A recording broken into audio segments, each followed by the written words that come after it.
আইনগতভাবে যদি বিএনপি ঋণ খেলাপিদেরকে আপনি নির্বাচনে আনতে চান, তাহলে আওয়ামী লীগ কি দোষ করছে? আপনি একটা জিনিস চিন্তা করেন তো, শিয়ালকে যদি আপনি মুরগি পাহারার দায়িত্ব দেন, তাহলে ব্যাপারটা কেমন দাঁড়ায়? ঠিক একইভাবে যারা চুরি করে, যারা ব্যাংক চুরি করে, তাদেরকে আবার সংসদে পাঠাচ্ছেন আবার ব্যাংক চোরদের ধরার জন্য।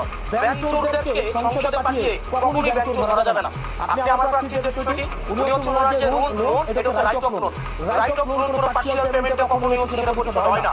উনি একটা ব্যাংকের সাথে এগ্রিমেন্ট দিয়েছেন এবং সেটা হচ্ছে ফ্রুটফুল এগ্রিমেন্ট। এই ফ্রুটফুল এগ্রিমেন্টে সেটা ওনার সিএলপি থেকে ক্লিয়ারেন্স হয় না।